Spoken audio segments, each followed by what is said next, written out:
mais c'est nous qui avons allumé le feu pour faire en sorte que cette soupe-là puisse cuire.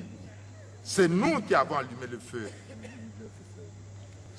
Eux, ce ne sont que des profiteurs, des opportunistes, ce sont des profiteurs. Et aujourd'hui, ils s'attribuent tout. Ils ne veulent même plus qu'il y ait un minimum de démocratie parce qu'ils veulent s'accaparer de tout. Mais alors, finalement, mais ce sont eux qui crachent dans la soupe que les autres ont réellement préparée. Ce sont eux. Alors qu'ils cessent de dire ça, parce que pour beaucoup, sans le PDG, eh bien, certains, on se demanderait là où ils seraient aujourd'hui. Alors donc, à partir de ce moment-là, moi, je ne me sens pas concerné par ce genre de propos. Ce sont des propos qui n'ont absolument aucun sens pour ce qui me concerne. Donc, je dis très sincèrement qu'il faut qu'ils arrêtent de dire n'importe quoi. Il faut qu'ils arrêtent. Lorsque le maire de Mwanda a dit à Mwanda, et d'ailleurs ils ont enlevé cela du discours du maire de Mounana, parce qu'il a parlé de moi. Lorsque le maire de Mwanda a parlé de moi pour la rencontre que nous avons initiée auprès de la Comilogue pour les problèmes de développement de Mwanda. Mais cette déclaration l'a irrité. Et il a commencé par dire, mais pourquoi c'est maintenant que ces gens-là qui sont restés longtemps aux affaires s'occupent maintenant de ces problèmes-là? Avant, qu'est-ce qu'ils faisaient? Ils étaient tout puissants. Mais je crois que lorsque les gens ne connaissent pas les choses, surtout lorsqu'il s'agit du passé, il vaut mieux se taire. Et c'est pour cela que je vais lui montrer que ce n'est pas seulement en 2009 que j'ai eu à m'entretenir avec la Comilogue pour le bien des populations, aussi bien de Mwanda que de Bakumba. Le marché municipal de Mwanda, il a été construit par la Comilogue. Mais qui c'est qui a négocié cette construction du marché de Mwanda pendant que M. Nzengue Albert était maire? Qui c'est qui l'a négocié avec la Comilogue? Mais c'est Zacharie Miboto. Alors qu'il le sache. Mais c'est quelque chose d'important. Et c'est ce qui avait fait en sorte que, après, on demande aussi à Comilogue de faire la même chose à Franceville. Alors, s'il ne le sait pas, je le lui dis. Le financement de la route de Bakumba.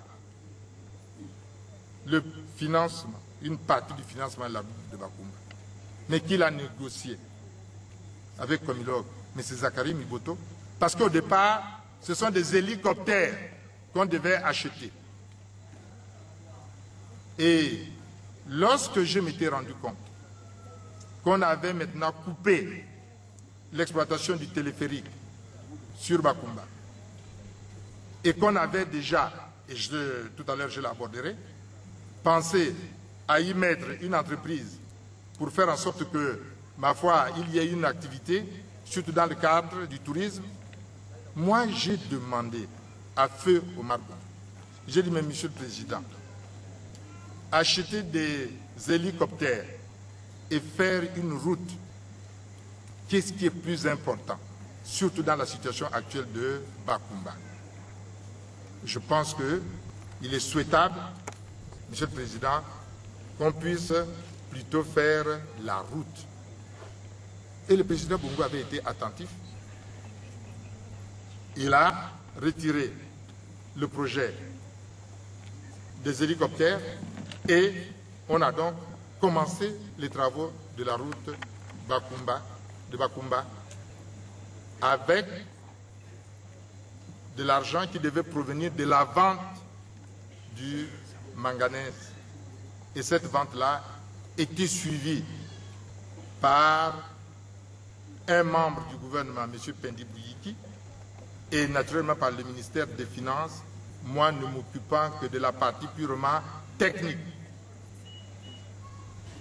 Mais grande a été notre surprise au niveau du ministère des Travaux publics lorsque nous nous étions rendus compte que la vente de ce manganèse n'avait pas été intégralement utilisée pour la route de Bakumba et que cet argent avait été détourné. Je me rappelle encore ce jour-là, la société qui était chargée de la vente du manganèse était très gênée parce que justement elle pensait que nous aussi au niveau du ministère des Travaux publics nous étions au courant, alors que nous n'étions pas du tout au courant. Alors que ceux-là qui ont détourné cet argent, qu'ils sachent plutôt ce qu'ils doivent faire. Donc, ce financement, mais c'est moi qui l'ai négocié avec la Comilog. La cession des stations de téléphériques, logements et équipements aux populations environnantes. Là aussi, lorsqu'on a fermé les téléphériques, mais qui a négocié avec Comilog pour que ces stations-là reviennent aux populations. Depuis les premières stations ici jusqu'à celle de Le Coco. Mais c'est Zakari Mibuto. Je suis là. Nous sommes allés. On a vu même certaines stations, on a fait le tour avec des populations. Donc, ça fait partie des contacts qu'on avait eus avec la Comilog bien avant. Mais la négociation de la SODEPAL, pour qu'il y ait une activité qui puisse justement créer des emplois à Bakumba. Mais je fais partie de ceux-là qui ont eu à se pencher sur ce dossier. J'en suis d'ailleurs actionnaire. Parce qu'il fallait nécessairement aider nos compatriotes de Bakumba. Alors lorsqu'il dit qu'il fallait le faire avant, mais oui, mais qu'il sache que je l'avais fait et tant que Dieu me donnera la possibilité de parler aux gens de la Comilog, mais je le ferai. Mais de toute façon, donc, il n'y a pas du tout à vouloir penser qu'on a fait ça parce que c'est maintenant. Non, on l'a fait bien avant pour, évidemment, le bien des populations. Mais j'en profite parce qu'on ne peut pas parler de Comilog sans parler aussi de Comuf. De temps en temps, il faut dire un mot. Puisqu'on a négocié aussi avec la Comuf. Mais les voiries qui ont été faites par Autopout, elles ont été préfinancées par la Comuf et remboursées progressivement par la mairie, parce que la mairie ne pouvait pas réunir les sommes nécessaires pour faire ces voiries. Mais ce dossier a été négocié où? Ici, dans ma maison en planche qui était là, avec le président de Comuf, à l'époque c'était monsieur l'ambassadeur Delaunay. La cité rénovation dont on parle tant, mais elle devait être détruite. Aujourd'hui, ce serait la brousse là. Mais si je n'étais pas intervenu, la Comuf avait déjà commencé par casser un certain nombre de maisons, même à la cité cadre. Mais j'ai fait en sorte qu'on ne puisse pas casser la cité rénovation et qu'il y ait une redistribution qui soit faite aux employés de la Comuf, anciens et présents, aux administrations locales, aux entreprises locales et à la population. Mais c'est ce qui a été fait. Mais ça, il fallait pouvoir le négocier. Mais la construction de la gendarmerie là, et du commissariat. Et ça a été fait par Comif, mais qui a négocié. Et c'est moi. C'est ça la réalité. C'est là. Diverses interventions dans le domaine de la santé, de l'environnement, avec cette histoire de pollution. Mais aujourd'hui, on doit casser une partie de la cité rénovation. On est parti de 140 maisons d'abord à 200. Mais qui c'est qui a fait obtenir ça? Mais c'est bien moi, ce n'est pas le pouvoir. C'est ça la réalité. Sans compter toutes les autres interventions. Ça c'est donc pour ce qui concerne les problèmes avec la Comif. Parce que vous pourriez naturellement vous poser un certain nombre de questions. Mais c'est pour vous dire, avec Comif d'ailleurs il y a beaucoup plus de choses que ça, mais j'ai voulu tout simplement vous situer dans un contexte bien précis. Donc ce qu'on a fait là, on l'a fait parce que on est responsable. Donc, lorsque les gens racontent des choses qui ne tiennent pas la route, il faut qu'ils sachent qu'ils doivent savoir tourner leur langue. Et il faut qu'ils la tournent au moins 7 fois, comme disent les Français. Parce que c'est trop facile de raconter n'importe quoi. Moi, je suis à Mounana, j'ai donné et je donne toujours ce que je peux pour cette localité, pour ces populations. Je me bats et je le fais avec plaisir. Je n'ai pas besoin que quelqu'un ailleurs me donne des leçons. Mais quand il dit que si les problèmes de Mounana ne trouvent pas de solution, c'est parce que Mounana a de mauvais représentants. Mais il s'agit de représentants actuels ou bien passés. Parce que moi au moins, pour Mounana, si c'est pour un bilan, eh bien, un jour viendra où on fera ce bilan pour Mounana. Et de toute façon, il ne peut apprécier que ceux qui sont avec le travail de ceux qui sont avec lui, parce que les autres, ils n'étaient pas là pour apprécier leur travail. Puisqu'il était ministre comme les autres. Comment peut-il dire que, évidemment, les autres aussi, hier, ils ne faisaient pas correctement leur travail. Mais il sait ce qui se passe à l'Assemblée. Il est déjà passé à l'Assemblée en tant que ministre. Mais celui qui vous parle, aujourd'hui, quand je prends la parole à l'Assemblée, ce n'est certainement pas une petite affaire. Donc, il ne peut pas dire cela, là encore, si c'est pour ce qui nous concerne, mais c'est archi faux. Enfin, a-t-il dit, il faut balayer devant sa maison avant d'aller balayer chez les autres. Mais c'est à lui que je dois dire ça. C'est à lui qu'il faut dire ça. Il faut qu'il balaye d'abord.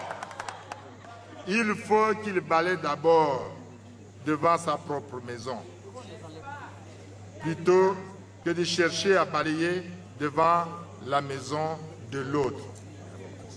Parce que ce que nous avons dit tout à l'heure montre très bien qu'il n'a pas balayé devant sa propre maison.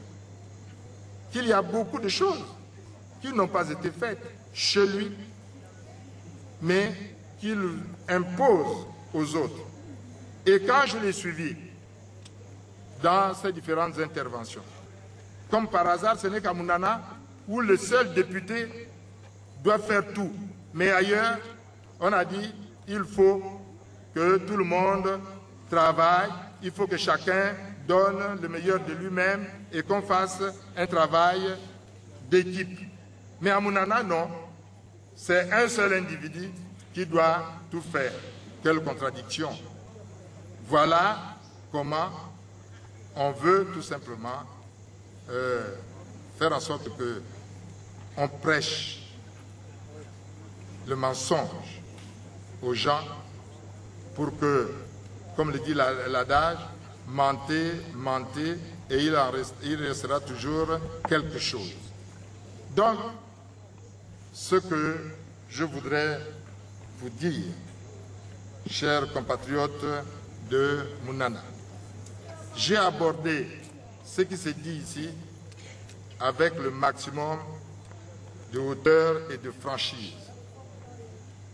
Il faut que vous sortiez de ce genre d'attention à apporter à des faits qui ne sont pas vrais. Le mensonge, je l'ai dit tout à l'heure, la haine, je l'ai dit tout à l'heure, l'injure, je l'ai dit tout à l'heure, la méchanceté et même le ridicule, je l'ai dit tout à l'heure, c'est maintenant l'apanage du pouvoir actuel qui instaure la dictature, qui veut des passages en force partout. Mais la dictature, c'est l'expression de la faiblesse d'un pouvoir. Et pour terminer, je dis, puisqu'ils vont sur le chemin de la dictature, eh bien c'est un pouvoir qui est faible. C'est pour cela que je m'y oppose et de manière tout à fait farouche. Je vous remercie beaucoup.